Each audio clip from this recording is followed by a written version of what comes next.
Good evening. Calling Finance Committee meeting to order. Mr. Stotterbock, new business. Yes, ma'am. The first item on the agenda is to discuss the accounts payable check register for the month of December 16th, 2021 to January 15th, 2022. During that period, we issued 357 checks, wires, or ACHs in the amount of $19,606,339.49. This figure is a little higher than we normally see on a monthly check, but it does include significant money related with Hurricane Ida work and some of our Phase 1 work, to the tune of about $4.1 million included in those two in this check register. Okay. There's no action needed. I'd entertain any questions if you have any specific questions on any checks or any disbursements. No action needed. No, ma'am. Okay. Item B. Item 1B, discuss the year-to-date budget comparison for December 2021. As I've kind of told you in previous meetings, our sales tax is strong. So our general fund is very solid.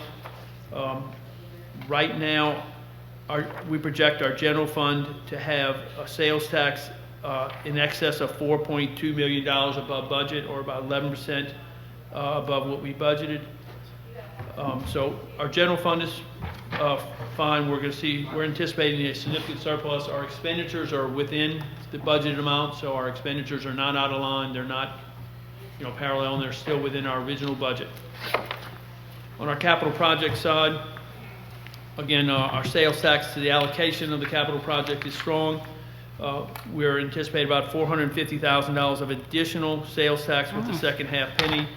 The balance of the addition increase we set aside into our FEMA fund related with our Hurricane Ida restoration work. Right now, we're still working with the insurance to identify the total number of our claims and the total amount of the permanent work, and then whether we're going to need any FEMA assistance or not related with that. So I anticipate by the time we meet at the next Finance Committee, I'll have more information, some solid numbers related with that, and I can update y'all on that. Okay. Again, this is just really for information purposes. There's no action needed by the board. Okay. So we just need everybody to keep buying intangible parish. That's right. Yes. Okay. The next and last item on the Finance Committee agenda is to consider approval to revise the 21-22 Capital Project Fund budget by enhancing the small capital project fund C-1900, and making these funds available to school-based administrators to make small capital project decisions impacting their campuses. If you recall, back in August of 2021, the administration requested and the board approved setting aside $350,000 for small capital project funds district-wide.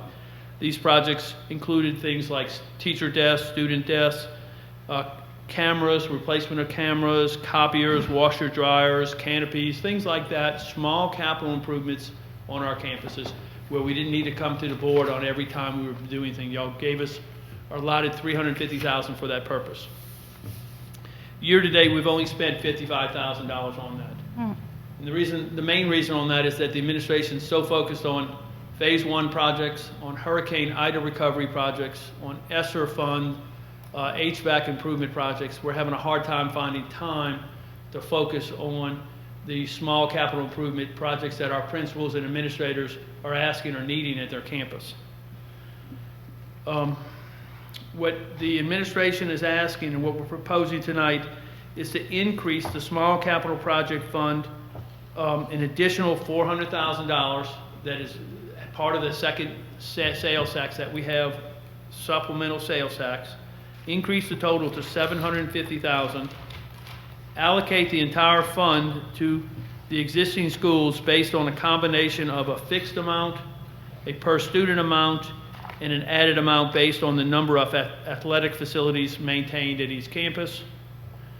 Then allow us to allocate it to the schools, let the school administrators will now be able to prioritize their campus small capital project needs.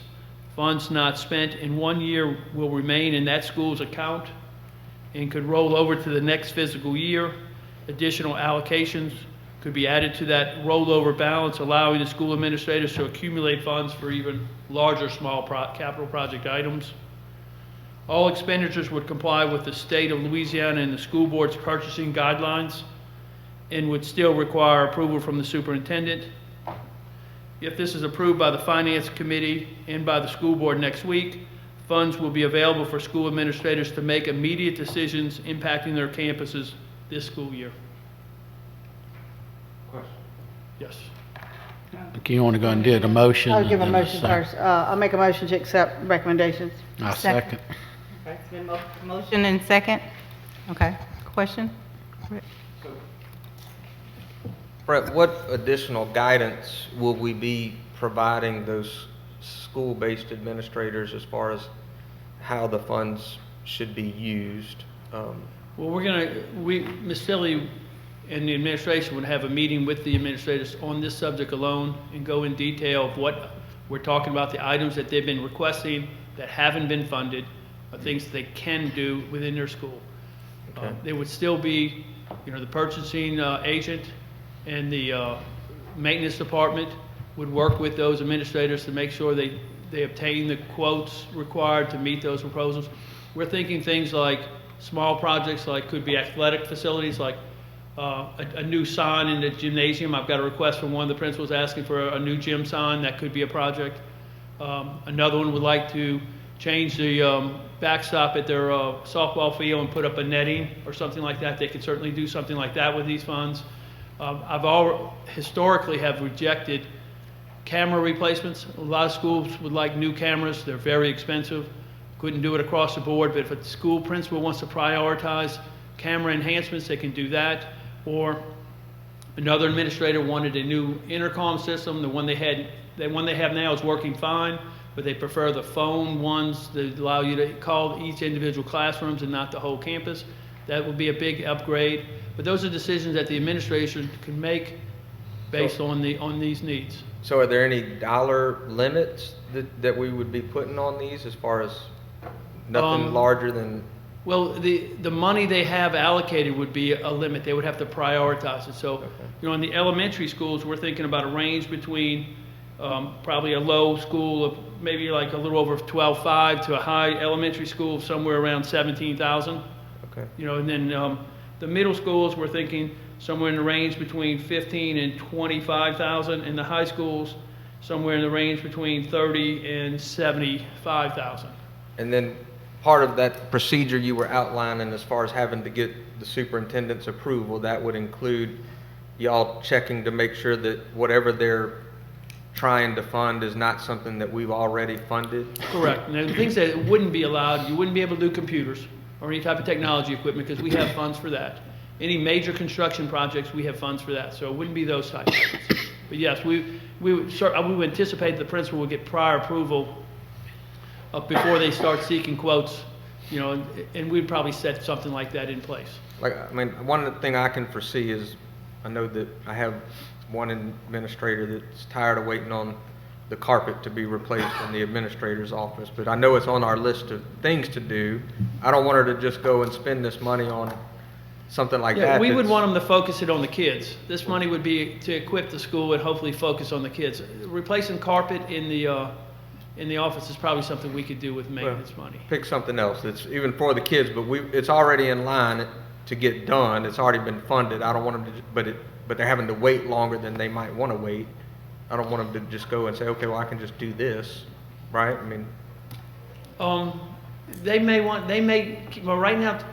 Right now, student desk and teacher desk come out of these small capital projects. Washer and dryers come out. We bought a couple of those this year.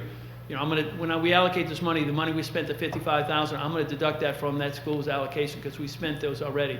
So if a school wanted to do something like a classroom, a desk, they needed desks, they would certainly come out of it. Now, if we were expanding the campus like we're completing, let's say, the Ponchatoula High School 8-classroom addition, I wouldn't anticipate Ponchatoula High having to buy their student desk from that. That would come out of the capital project money. That would be anticipated in that major project.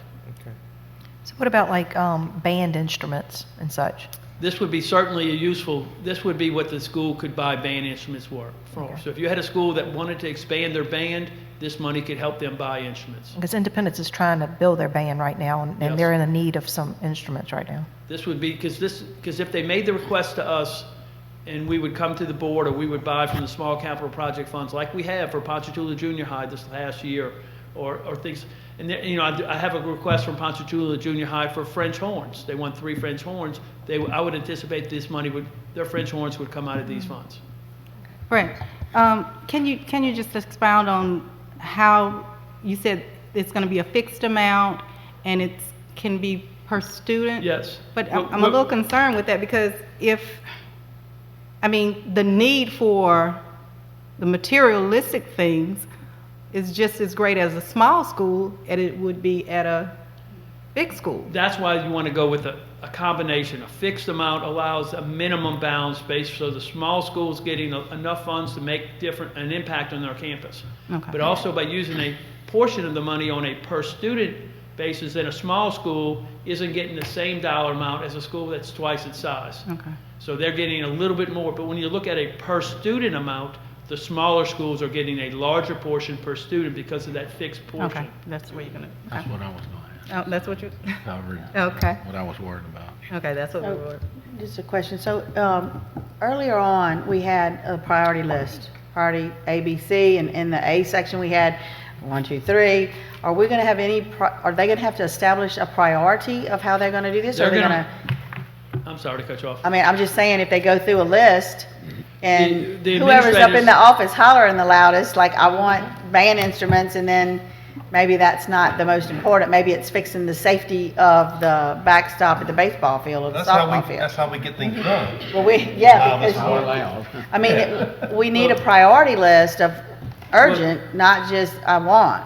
Well, the central office administration feels that the best decision-making ability is at the principal level. Principal's level. Who's the closest to the problem, so who's there every day. Instead of the administration trying to make that decision, it's better to push the resources down to that principal and let that principal make that decision for her campus. Absolutely. But it has to be approved by the superintendent. Ultimately, Yeah. the purchase would have to be approved by the superintendent. Okay. And really, our role at the district level is to make sure that there's not other funding that could be used, you know, like if a principal's trying to purchase or use funding that, you know, could be used, another pot of funding could be used for that. And just ask questions, you know, ask questions around to get to that answer. But, you know, we do think it's important that schools have a small capital outlay funding that they are allotted each year, it enables them to plan. They can prioritize their list of important things, of priorities at their school. And it also, the principal is on that campus every day, and they know the needs of the school overall. So I think it'll be a good thing, and help us meet some of our needs on our campuses. So basically, band uniforms, band equipment, baseball, football, any of that can go out if that's what the principal feels that's the most important in her campus. Yes, ma'am. Sounds good to Okay. me. Call for a vote?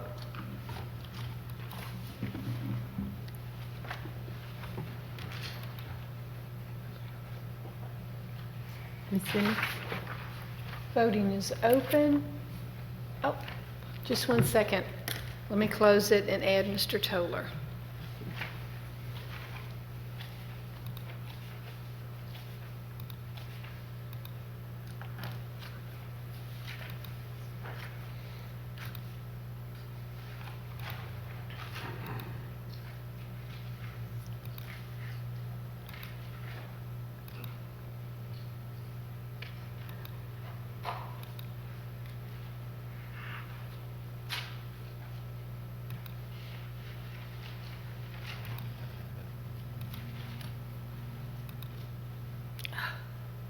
It's not showing you on there, Mr. Toller.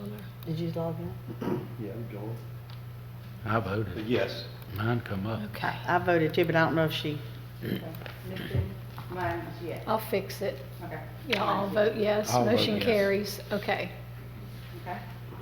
okay. Okay. Any other business? No other business. No other business? Okay, this concludes our finance committee meeting. Thank you.